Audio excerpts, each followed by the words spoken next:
La prostate, c'est un organe, et c'est même un organe absolument passionnant, fondamental, puisque sans lui, il n'y aurait pas d'espèce humaine. La prostate, c'est une petite glande dont la fonction est la reproduction. C'est dans la prostate que le sperme est formé, et c'est donc grâce à la prostate que tout le monde est né. Quand on fait une analyse exhaustive et un peu critique de la prostate, on se rend compte qu'il n'y a pas que les hommes qui en ont une. Les femmes en ont une aussi, mais elle est vestigiale. C'est en fait des restes embryonnaires. Et ce qui est le plus surprenant, c'est que cette prostate féminine, même microscopique, garde une fonction qui est aussi l'éjaculation. Ce sont deux grandes équipes, slovaques et autrichiennes, qui l'ont montré. Lorsque l'on récupère un peu de ce liquide au moment de l'orgasme par le canal de l'urètre, on se rend compte que ce liquide, c'est du liquide prostatique. On dit que c'est 20 voire 70% des femmes éjaculent au moment de l'orgasme quelques centimètres cubes de liquide prostatique. La prostate grossit avec l'âge, mais pas seulement. La prostate grossit également avec le tour de taille. Plus on est rond du ventre, plus la prostate est grosse. Mais la prostate peut être très grosse sans qu'elle gêne. La plus grosse prostate du monde actuellement, connue, elle pèse 4 kilos et elle vit chez un Espagnol près de Barcelone qui s'en porte très bien, il vit avec, il en est pas malade. C'est pas parce que la prostate est grosse qu'il faut l'enlever. On enlève les prostates, on soigne les prostates que si elles sont grosses et qu'elles gênent. La première mesure à prendre quand on a des problèmes urinaires liés à sa prostate, c'est de se mettre à marcher. Et à l'opposé, regarder plus de 10 heures la télé par semaine multiplie par 2 le risque d'être opéré de la prostate, et marcher 3-4 heures par semaine réduit d'un quart ce risque.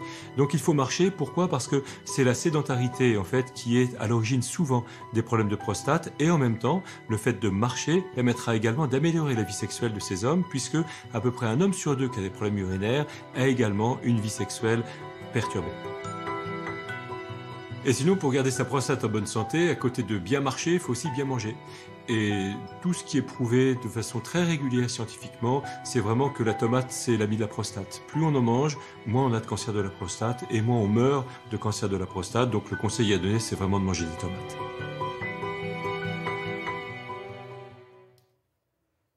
Et oui, et quand on n'est pas un spécialiste, on apprend vraiment deux choses avec le professeur. C'est que d'une part, les femmes ont une prostate, et d'autre que l'autre chose, c'est que la tomate est un vrai médicament. C'est le médicament alors, pour de la prévention prostate. ou pour la soigner Pour la prévention, pour les deux en fait. Même quand dans les traitements, le professeur Desgrands-Champs donne des compléments alimentaires à base de lycopène. Alors comment? Eh bien, parce que dans la prostate, il y a un fameux antioxydant, le lycopène, qui vraiment protège, qui se concentre dans la prostate et qui protège la prostate. Et si ce n'est pas la saison des tomates, eh bien vous pouvez consommer des produits à base de tomates qui sont beaucoup plus riches en lycopène que la tomate elle-même. C'est-à-dire le ketchup a plus de lycopène, la purée de tomates a plus de lycopène, le coulis de tomate a plus de lycopène que la tomate elle-même. Voilà, c'est un concentré. Et puis aujourd'hui, c'est le lancement de la campagne de sensibilisation pour Curie.